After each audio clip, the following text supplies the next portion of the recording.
Good morning बच्चों। आज हमारा जो टॉपिक है वो सर्कल का ही कंटिन्यू टॉपिक है और उसमें हम नेक्स्ट थ्योरम के बारे में जानेंगे जो आपकी वर्कशीट में भी गिवन है। और उस थ्योरम के रिगार्डिंग मुझे कुछ बच्चों ने भी पूछा है। जो आपकी वर्कशीट में क्वेश्चन है वो बच्चों को समझ में नहीं आया है, तो मैं पहले वो थ्योरम समझा देता हूँ, उसके बाद आपके उस क्वेश्चन को भी एक्सप्लेन कर दूंगा। तो उस थ्योरम को स्टार्ट करते हैं। थ्योरम को स्टार्ट करने से पहले मैं अगेन एक सर्कल ड्रॉ करता हूँ। ठीक है, सर्कल ड्रॉ करता हूँ। ठीक है बच्चों, इसका सेंटर पॉइंट, इसको हम क्या लेंगे हमेशा की तरह, ओ। ठीक है बच्चों, जो थ्योरम है वो ये थ्योरम कहती है कि अगर आपके पास सर्कल के किसी भी एक पॉइंट से कोई जीवा जो ड्रॉ होती है वो कहाँ तक ड्रॉ होती है, सर्कल के 1 पॉइंट से लेकर सेकंड पॉइंट तक। ठीक है, और एक और जीवा जो सर्कल के किसी सेकंड पॉइंट से उसी जीवा को टच करती है।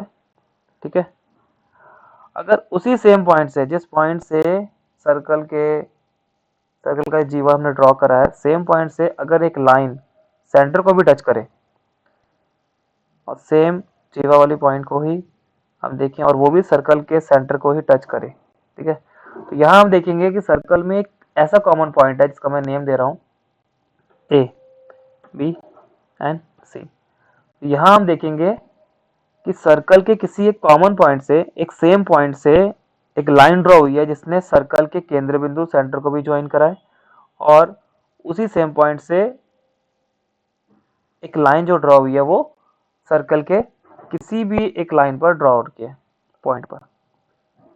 ठीक है, और सेम ऐसे ही सर्कल के दूसरे बी पॉइंट है जहां से एक लाइन ड्रॉ हुई है जिसने सर्कल के पॉइंट को ज्वाइन करा है, और उसी पॉइंट से एक सेंटर पे लाइन ड्रॉ हुई है। मतलब कहने का मतलब ये है कि एक ही पॉइंट से केंद्र बिंदु और सर्कल की लाइन ये दोनों जुड़ी है। ठीक है, जब भी ऐसे केस या ऐसी कंडीशन बनती है तो उस समय जो एंगल ड्रॉ होते हैं, जो एंगल क्रिएट होते हैं यहाँ पर, ये एंगल एंड ये एंगल। ठीक है, तो उस केस में क्या होता है कि ऊपर वाला एंगल जो सर्कल के टच में बना हुआ है वो एंगल हमेशा सेंटर वाले जो केंद्र बिंदु पे एंगल बना है उसका आधा होता है। या मैं ये कह सकता हूँ कि यहाँ पर अगर एंगल 50 डिग्री का बनता है तो आपका यह एंगल कितने का बनेगा, हमेशा 100 डिग्री का।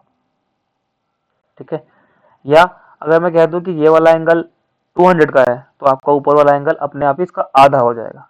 ठीक है, तो जो सेंटर पे बनता है, केंद्र बिंदु पे जो एंगल बनता है वो हमेशा दुगना होता है किसके कंपैरिजन में, जो सर्कल पे टच होकर एंगल बनाता है। कंडीशन क्या होनी चाहिए कि वो सेम पॉइंट, किसी भी एक सेम पॉइंट से वो दोनों जुड़कर एक एंगल क्रिएट करें। ठीक है, अगर मैं यहाँ किसी इसी पॉइंट से, जहाँ मेरा ये टच कर रहा है, अगर मैं इस पॉइंट से एक लाइन ड्रॉ करता हूँ, ठीक है, और यहाँ मैं एंगल क्रिएट करता हूँ तो वो एंगल नहीं माना जाएगा। कंडीशन क्या होनी चाहिए कि किसी भी सेम पॉइंट सर केंद्र बिंदु पे और उसी सेम पॉइंट से सर्कल के ऊपर वो एंगल क्रिएट होना चाहिए। ठीक है बच्चों, ये आपकी थ्योरम है। और अगर इसका विपरीत मैं बात करूँ तो ये कह सकता हूँ कि अगर आपके पास यहाँ एक एंगल 50 डिग्री है और यहाँ जो केंद्र बिंदु पे बना है वो एंगल 100 डिग्री है, तो इसका मतलब है कि ये दोनों लाइन हमेशा इसी पॉइंट से ज्वाइन होकर ही बनी होगी। ठीक है बच्चों, अब इसी के ऊपर आपका एग्जाम्पल है जो क्वेश्चन में गिवन भी है। मैं उस एग्जाम्पल को बनाऊंगा ताकि आपको एक पॉइंट है जो मैं क्लियर कराऊंगा। इसमें क्या है कि आपके पास एक सेंटर पॉइंट को लेकर, ठीक है, सेंटर पॉइंट ये हो गया, सेंटर पॉइंट से एक लाइन यहाँ, सेंटर पॉइंट से एक लाइन इस पॉइंट पे, और इसी पॉइंट से यूं और यूं। ठीक है, ये आपका एग्जाम्पल है। इसमें क्वेश्चन में समझाऊंगा क्या कहना चाहता है। इसके पॉइंट्स जो हैं वो कुछ इस तरह से हैं, ए बी सी डी। ये आपका ए है, ये बी है, ये सी है, ये डी है। एक लाइन है जिसने बी से लेकर डी तक को जोड़ा है। ठीक है बच्चों, ये एंगल जो है वो आपको गिवन है, और वो कितना गिवन है, 35। इसको मैं यहाँ लिख देता हूँ 35। ठीक है बच्चों, इसमें पूछा गया है कि आप एंगल डी बताइए। मतलब ये वाला जो क्वेश्चन है इसमें पूछा गया है कि ये वाला एंगल कितना होगा, ये पता करना है आपको। ठीक है बच्चों, तो आपको मैं इसमें समझाता हूँ किस तरीके से ये सॉल्व होगा। इसको मैं हटा देता हूँ। इसके लिए हमारे पास कुछ चीज़ें हैं जो हम देखेंगे, इसमें हमें गिवन है। अब आप ये देखेंगे कि आपकी जो ए बी है एंड ए सी की लाइन, ठीक है, ये दोनों क्या आपके त्रिज्या है, या मैं कह सकता हूँ रेडियस है। ए से लेकर बी तक और ए से लेकर सी तक ये आपकी त्रिज्या है। त्रिज्या मतलब आपका रेडियस। ये देखेंगे सेंटर से ये सर्कल के ऊपर ड्रा हुई है, सेंटर से सर्कल के ऊपर ड्रा हुई है, और सर्कल के अंदर जितने भी रेडियस होंगी, जितनी भी त्रिज्या होंगी, वो सब बराबर होती है। ठीक है, तो मैं यहाँ लिखता हूँ एंड इक्वल। ठीक, तो इसका मतलब है, आपको मैंने एक ट्राइंगल में, त्रिभुज में एक प्रॉपर्टी बताई थी, जब दो साइड्स इक्वल होते हैं, ठीक है, तो उनके सामने वाले एंगल भी इक्वल होते हैं। ठीक है बच्चों, तो यहाँ आप देखेंगे कि जब ए और बी ये साइड इस ट्राइंगल में ए बी की लाइन और ए सी की लाइन ये दोनों आपस में बराबर हैं। क्यों? क्योंकि दोनों त्रिज्या हैं।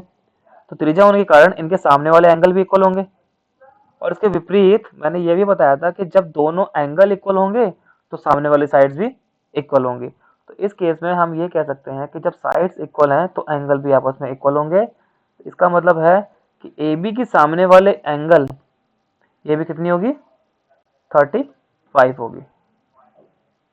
ठीक है, क्यों होगी मैंने बता दिया, ए बी एंड ए सी दोनों त्रिज्या हैं, तो दोनों के साइड सामने वाले एंगल भी इक्वल होंगे। और आपको यहाँ दिया हुआ है कि एंगल ए बी सी ये वाला एंगल 35 गिवन है।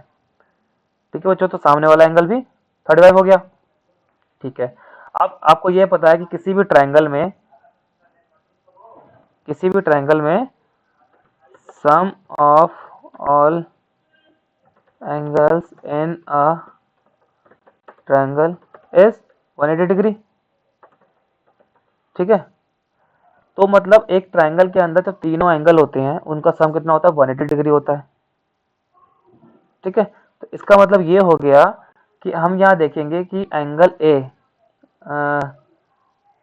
एंगल का साइन डालना पड़ेगा आपका, function,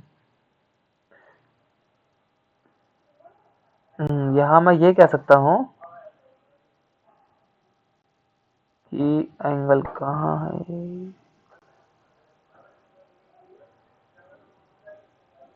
angle a B c plus angle a c b plus angle c b A.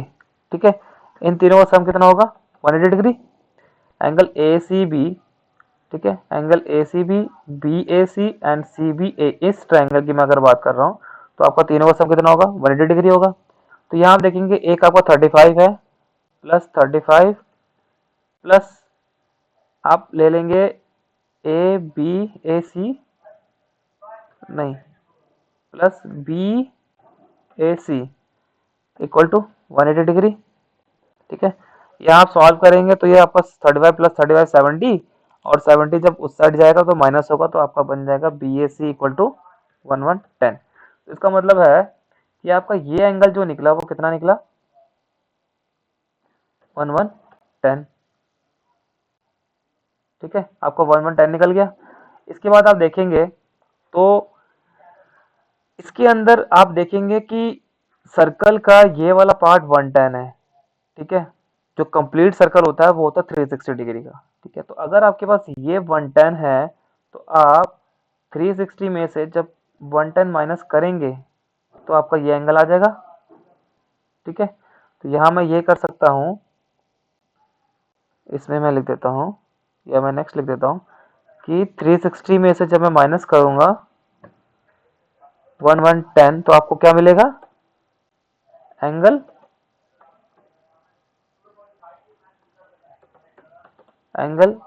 B ए सी, मतलब आपको ये एंगल मिल जाएगा।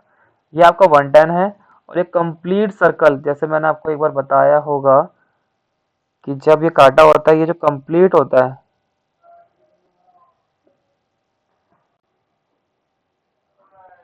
ये जो कंप्लीट एंगल होता है ये होता है पूरा 360 का।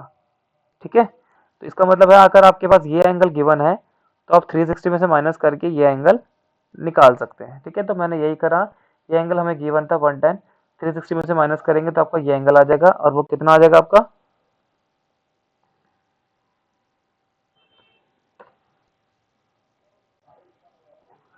310 माइनस 110 नहीं 360 माइनस 110 250। ठीक है, तो इसका मतलब है आपका ये जो एंगल आया ये आपका कितना आया 250 आ गया। ठीक है बच्चों, तो अभी आपके पास मैंने थ्योरम जो बताई थी इससे पहले वाली, वो यही बताई थी कि अगर किसी सेम पॉइंट से, जैसे ये बी पॉइंट है, इस पॉइंट से डी तक सी पॉइंट है, इस पॉइंट से डी तक ये दोनों पॉइंट ज्वाइन है, और सेम पॉइंट से सेंटर के ऊपर भी एक एंगल ड्रॉ हो रहा है। ठीक है, ये नीचे वाला। तो जब भी ऐसी कंडीशन हो जिसमें सेंटर पे और किसी या तो किसी सर्कल के पॉइंट पर, उस पॉइंट पर किसी भी कॉमन पॉइंट से अगर कोई दो एंगल क्रिएट होता है, तो ये वाला एंगल हमेशा क्या होता है, ऊपर वाले एंगल का दुगना होता है। अभी हमने फाइंड करा ये 250। ठीक है, यहाँ भी आप देखेंगे, आप यहाँ 250 आपका आया है। ठीक है, तो जब ये 250 आएगा तो ऊपर वाला एंगल कितना होगा, ऑटोमेटिकली इसका आधा होगा। तो इस पर हम ये कह सकते हैं कि angle B D C is equal to 1/2 of 250, जो कि कितना होगा आपका, तो जाएगा 1/2 इंटू वो 250 इज इक्वल टू 125। तो आपका एंगल बी डी सी जो है वो आपका आ जाएगा 125 डिग्री। ठीक है बच्चों, अब आपका जो क्वेश्चन आपने बच्चों ने पूछा, ये क्वेश्चन नंबर 2 और क्वेश्चन नंबर 1 भी पूछा है, तो मैं आपको वैसे इसको बता देता हूँ, शायद इस डायग्राम में आपको समझा सकता हूँ। यहाँ आपको गिवन दिया हुआ है ए बी सी 3 पॉइंट है। ठीक है, बी ओ सी आपको देखो, बी ओ सी गिवन है 30। ठीक है, एंड ए ओ बी आपको गिवन है 60। इससे पूछा है कि if D is a point on a circle other than A B C, तो आप ये बताइए कि एंगल ए डी सी कितना होगा, मतलब ए डी सी। अब यहाँ आप देखिए सेम बात है, इस डायग्राम को मतलब बनाना पड़ेगा मेरे को बच्चों, चलो बना देता हूँ। मैं वही अगेन लेता हूँ एक सर्कल, फटाफट से ड्रॉ करते हैं इसका सेंटर। ठीक है, डायग्राम में देख के फर्स्ट इसका हम ड्रॉ करते हैं एक लाइन, यहाँ से यहाँ तक, यहाँ से यहाँ तक, उसके बाद सेंटर से भी ज्वाइन है, इसी पॉइंट को सेंटर तक और इसी पॉइंट को सेंटर तक। ठीक है, और एक बीच में लाइन ड्रॉ कर रखी है, आपका ये एंगल है कुछ ऐसा। ठीक है, अब आपके पास ये जो एंगल दिया हुआ है, ये दिया हुआ 30 और वो 60। ये आपका जो एंगल है वो है 30 और ये है 60। नेमिंग क्या है, A B C D, A B C and D.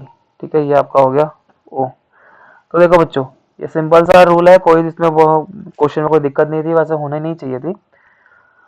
आपको पूछा है एडीसी पूछा है, तो आपसे कौन सा एंगल पूछा बच्चों, ये वाला एंगल। ठीक है, इसके बारे में पूछा है कि कितना होगा। अब देखिए, अगर मैं बात करूं इसी पॉइंट से सेंटर पे और इसी पॉइंट से सर्कल के ऊपर भी, सेम पॉइंट सी से सेंटर पे और सेम पॉइंट सी से डी पे, बन गया। इसका मतलब है कि सेंटर पे जो एंगल बनेगा वो दुगना होना चाहिए सर्कल के ऊपर से वाले भी। अब यहाँ देखेंगे 60 प्लस 30 कितना होगा आपका 90, मतलब ये एंगल कितना है 90 का हो गया। तो रूल के अकॉर्डिंग क्या हो जाएगा, जो सर्कल के ऊपर एंगल बनेगा वो कितना हो जाएगा 45।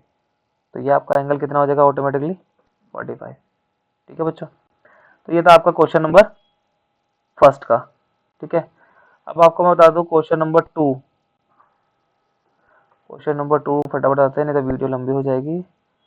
सेम आपका क्वेश्चन है एक सर्कल के साथ, ये सर्कल पी आर एक लाइन है, ये आपका हो गया सेंटर।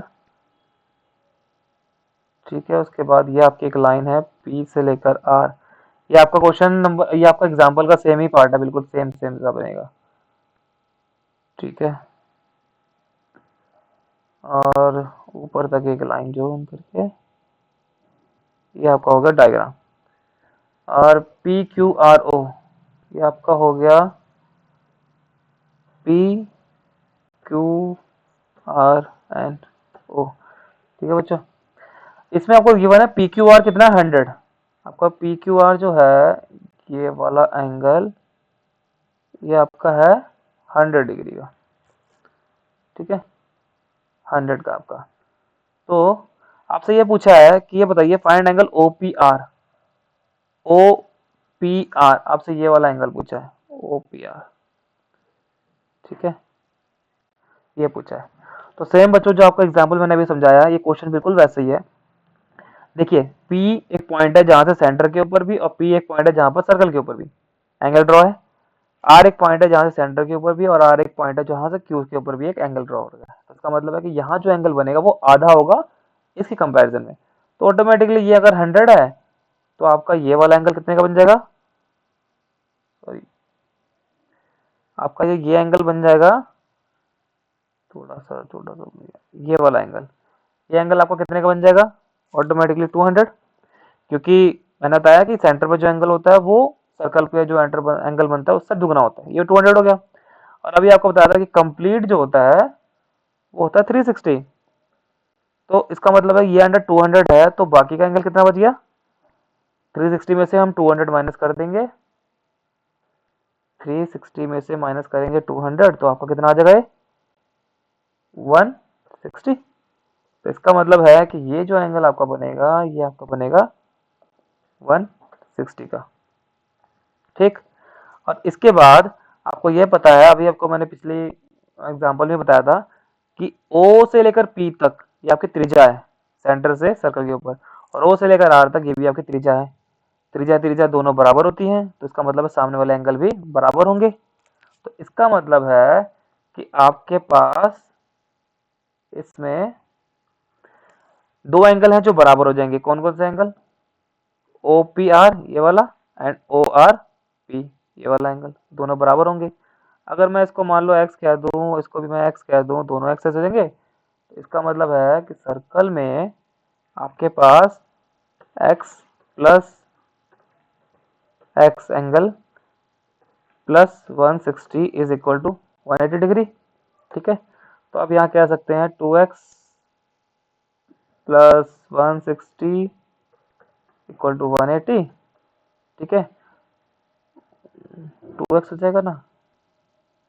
तो इसका मतलब हो गया 200 माइनस माइनस 360, एक मिनट, ये ना 160 हो गया। ये काफी छोटे एंगल नहीं बनेंगे इसके, काफी छोटे दिए हुए हैं, शायद बहुत छोटे एंगल्स के बने हैं। तो ये आपका हो जाएगा 2x equal to 2x equal to शिट 180 में से 60 माइनस करेंगे तो 20 आ जाएगा आपका, ठीक है। तो x जो है वो आपका इक्वल टू आ जाएगा 10। तो इसका मतलब है कि जो आपके ये एंगल क्रिएट होंगे ये आपके 10 डिग्री के, और ये भी आपका 10 डिग्री का बनेगा, ठीक है बच्चों। अगर इसमें अभी भी कोई बच्चों डाउट हो तो मेरे से ग्रुप में आप पूछ लीजिएगा, कोई भी डाउट कोई भी क्वेश्चन नहीं समझ में आया तो मैं रिपीट कर दूंगा, ठीक है बच्चों। Thank you.